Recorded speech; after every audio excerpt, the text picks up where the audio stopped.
My name is Ryan Pendleton, and I'm the Chief Financial Officer for Akron Public Schools. It is my pleasure to serve the Akron community and be active in the conversation around House Bill 305, the Fair School Funding Plan. The first video update in this series was setting the stage for potential testimony in the House Finance Committee. As of today, we've met with the House Finance Committee and provided 6 different testimonies structured around base cost and categoricals including special education, English learners, gifted, and economically disadvantaged, as well as our distribution formula.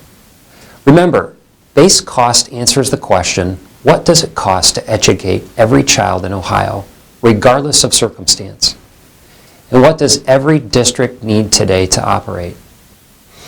For today's video, let's touch base on a couple of the categoricals which supplement or go on top of base cost funding.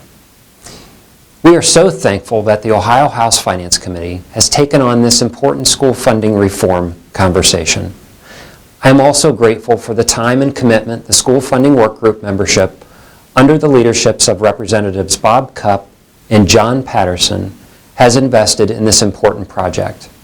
Is it evidenced by the hours and hours of testimony from our work group members? So where are we in this important debate?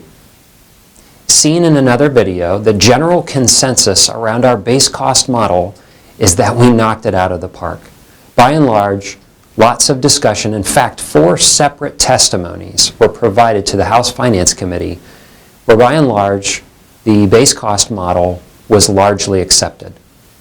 So where do we go from here?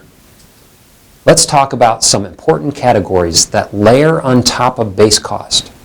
This video will talk about special education, English language learners, and gifted. For future videos, we will talk about economically disadvantaged and transportation. Our 610 districts are unique, and so are the 1.7 million students we serve. We need to align the financial resources to student needs. We believe this approach and these recommendations do exactly that. House Bill 305 is rational, understandable, transparent pathway to fund Ohio schools. This evidence is not just with base cost, but with the distribution piece of our plan. And it's consistent throughout. It drove our work in every subcommittee.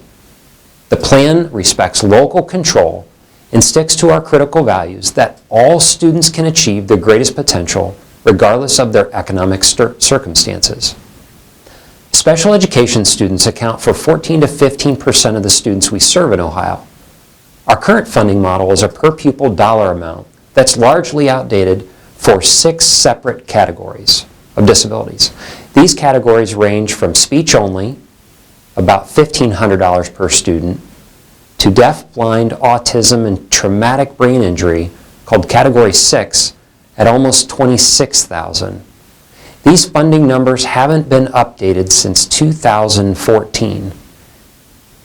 Since that time, we've seen changes in funding on our special education students.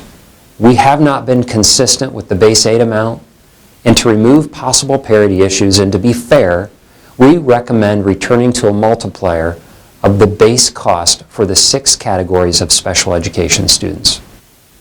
House Bill 305 includes the funding authorization of a special education cost study by the Ohio Department of Education to take into consideration changes in technology, remedial best practices, and other advances to determine the accuracy of funding levels for the 6 categories.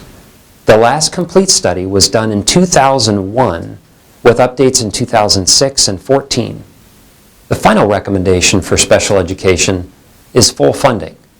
Currently, this funding is only at 90% and has been since 2004. We recommend the additional 10% be set aside for catastrophic costs. The current amount available statewide is approximately $45 million. Claims for last year's catastrophic expenses exceeded $116 million. The additional 10% being set aside would more than double the amount available currently. Now I would like to talk about English language learners and our recommendations. Akron Public Schools is the 5th largest ELL district in Ohio We have approximately 1,800 students who speak 43 different languages. There are 63 different countries of origin, included the United States and Akron Public Schools. 50% of our English learners are refugees.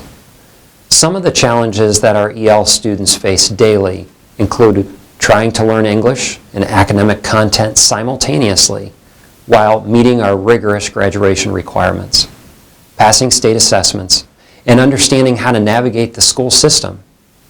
Since 50% of our English learner students are also refugees, many have experienced trauma, have educational gaps in their learning, and have experienced hardship that requires additional emotional and educational supports. Our first recommendation is that a multiplier be returned to base cost. In 2014, the weighted funding for English learners was converted to a pupil amount, again outdated like special education. In the most recent biennium, the per pupil weights for English learners remained constant while the per pupil base increased. To avoid parity issues, the weighted funding for English learners should be returned to a multiplier of the base cost. Our second recommendation is that the Ohio Department of Education authorize and fund a cost study. It is our belief that a study will allow English language learners' education cost drivers to be accurately identified and quantified, allowing the students to receive what they need and allowing treasurers, superintendents, and school boards to more accurately plan. Finally, recent changes at the federal level under Every Student Succeeds Act requires district tracking of ELL students 2 years after exiting ELL status. We recommend that Category 3 funding be adjusted to satisfy this mandate. Specifically, we asked to use Category 3 funding be revised to include English learner students for the 2 years after they have achieved proficiency. And achieving proficiency means no longer receiving ELL services. Gifted services. The Ohio Education Research Center conducted a gifted cost study on behalf of the Ohio Department of Education. The goal of the study was twofold: develop a deeper understanding of the cost of providing gifted education services in a manner that is compliant with the state's gifted education operating standards, and identify the most appropriate method of funding gifted education. Currently, districts are funded for gifted identification and also the coordination of gifted services. The gifted cost study found this to be an underrepresentation of what it actually costs to provide gifted education that meets Ohio's gifted operating standards. Our current funding method fails to take into consideration all of the cost drivers for gifted education.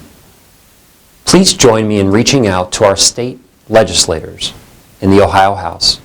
It is so important to provide support to your elected representative, let your community's voice be heard, and also have the courage to push forward a formula that represents 610 very different and diverse school districts. We encourage you to focus on all children in Ohio and to focus on a formula that has long staying power, is transparent, and can weather the economics. So how do you become involved? Please visit the Ohio Fair School Funding website and contact your state representatives and encourage the passage of House Bill 305. Thank you.